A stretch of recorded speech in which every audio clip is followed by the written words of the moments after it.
आप सभी का होम साइंस क्लासेस में स्वागत है।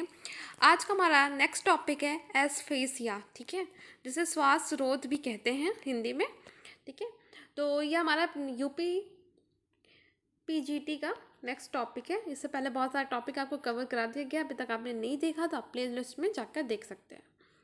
तो जो एस्फेसिया होता है, इसकी परिभाषा की बात करें तो यदि किसी भी कारण से रोगी का श्वसन अवरुद्ध हो जाए, जिससे शरीर में ऑक्सीजन की कमी हो जाती है, जिससे सर्वप्रथम मस्तिष्क तथा बाद में संपूर्ण शरीर प्रभावित होता है, जिससे उसे श्वास रोध अवस्था कहलाती है, मतलब एस्फेसिया कहलाती है। मतलब किसी कारण से, ठीक है, किसी कारणवश क्या होता है, जब हमारे शरीर में आप क्या ऑक्सीजन की कमी हो जाती है, ठीक है, पहुंच नहीं पाती हमारे मस्तिष्क हो या पूरे बॉडी में क्या होता है, ब्लड के माध्यम से जो ऑक्सीजन पहुंचता है वो नहीं पहुंच पा रहा है।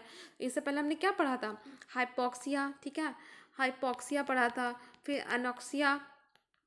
अनोक्सिया, तो ये हाइपोक्सिया का बड़ा रूप क्या होता है, अनोक्सिया।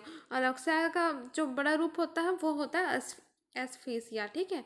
तो जब पूरी तरह से हमारे शरीर में ब्लड कम हो मतलब ऑक्सीजन नहीं पहुंचता, ऑक्सीजन के साथ हमारे शरीर में क्या होता है, कार्बन डाइऑक्साइड पहुंच जाता है, ठीक है, कार्बन पहुंच जाता है। हाँ, तो CO2 पहुंचता है, ऑक्सीजन ना पहुंच के CO2 ही रहता है।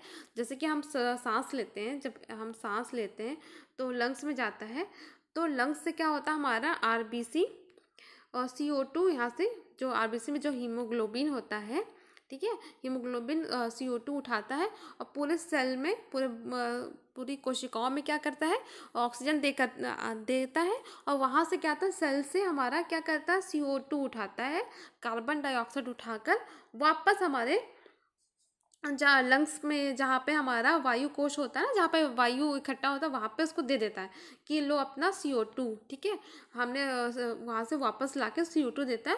फिर वो वापस जब हम सांस छोड़ते हैं तो CO2 बाहर चला जाता है। ऐसे ही हमारा ये श्वसन तंत्र का प्रोसेस होता है, ठीक है।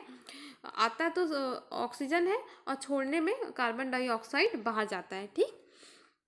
तो इस प्रक्रिया में क्या होता है, अगर RBC कम है या हीमोग्लोबिन कम है तो ये क्या करता है, यह ऑक्सीजन नहीं उठाता।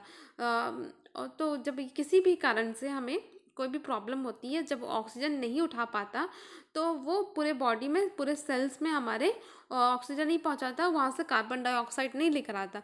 तो क्या होता है, ऑक्सीजन नहीं पहुंचता और कार्बन डाइऑक्साइड क्या होता है, हमारे शरीर में बढ़ने लगता है। तो इस स्थिति में क्या होता है, हमें दम घुटने लगता है, ऑक्सीजन की कमी होने लगती है। इतना समझ में आया। और एक बात और है, जो हीमोग्लोबिन है, ठीक है, हीमोग्लोबिन है, अगर वो क्या होता है कि वो, अगर हमारे शरीर में अगर कहीं से कार्बन मोनोऑक्साइड आता है, ठीक है, कार्बन मोनोऑक्साइड जो धुएं में मिलता है ना, अगर हमारे धुएं से जब हम सांस लेते हैं किसी धुएं में, ठीक है, तो धुएं में क्या होता है, कार्बन मोनोऑक्साइड। तो वो जब होता है वायु में, तो वो क्या करता है, हीमोग्लोबिन अगर हमारे वायु कोश में आता है तो ऑक्सीजन को छोड़कर वो क्या करता है, मोनोऑक्साइड को लेकर पूरे शरीर में दौड़ने लगता है, पूरे शरीर में कोशिकाओं तक पहुंचा देता है। वो ऑक्सीजन को छोड़ देता है, उसको क्या होता है, उसको ज़्यादा प्यार इससे होता है, कार्बन मोनोऑक्साइड से। तो वो ऑक्सीजन को लेके नहीं जाता है, वो कार्बन मोनोऑक्साइड को ढोकर पूरे कोशिकाओं तक फैला देता है। तो इससे भी क्या होता है, हमारे शरीर में दम घुटने लगता है, जिसे दम घुट्टू कहते हैं ना, कार्बन मोनोऑक्साइड को, तो वही होने लगता है। तो ये भी एक कारण है। फिर और देखें हम, यह अवस्था डूबने, दम घुटने, धूमीकरण, विद्युत झटका लगने से, कार्बन मोनोऑक्साइड की ज़्यादा मात्रा विषाक्तता द्वारा उत्पन्न होती है। तो देखिए आप, जब हम पानी में डूबते हैं तो हम सांस नहीं ले पाते, और सांस नहीं लेंगे तो हमारे शरीर में क्या होगा, ऑक्सीजन की कमी हो जाएगी। तो ऑक्सीजन की कमी होगी तो हमें दम घुटने लगता है। और आपको बताया, जब झटका लगता है तो हम सांस नहीं ले पाते। जब हम सांस ही नहीं ले पाएंगे, जब हवा ही अंदर नहीं आएगा हमारे बॉडी में, तो हमारा ऑक्सीजन कैसे पूरे कोशिकाओं तक पहुंचेगा। तो ये सभी रीज़न है। अभी आपको मोनोऑक्साइड के बारे में बताया गया एग्जाम्पल के साथ। फिर इसमें श्वसन केंद्र से उद्दीपन पहले पसलियों की मांसपेशियों और डायफ्राम को हो जाते हैं, जिससे श्वसन धीमी और हल्का हो जाता है। इससे ऑक्सीजन की शरीर में कमी हो जाती है, ठीक है। जब ऑक्सीजन ही नहीं पहुंचेगा तो हमारे शरीर में ऑक्सीजन पूरे कोशिकाओं तक पहुंच ही नहीं पाएगा, जिससे हमें क्या होगा, अस्फेसिया हो जाएगा, ठीक है।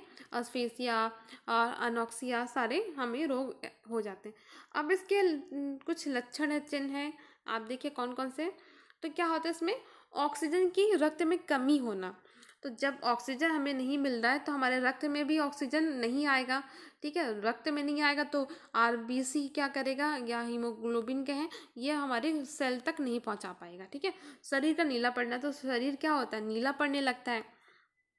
फिर क्या होता है, कमज़ोर व सतही श्वसन होती है, फिर हम सांस लेने में प्रॉब्लम होती है, पुतलों को फैल जाना। तो इसमें क्या होता है, श्वसन में कठिनाई होती है। जब हमारे सांस नहीं ले पाते तो उसमें श्वसन में कठिनाई होगी, बेचैनी होगी और सीने में दर्द होने लगता है। सारे हम देखते हैं, सारे सिम्टम्स इसमें देखे जाते हैं। तो आज का वीडियो इतना ही है। अगर वीडियो पसंद आया तो प्लीज़ वीडियो को लाइक करें, शेयर करें, चैनल को सब्सक्राइब करें।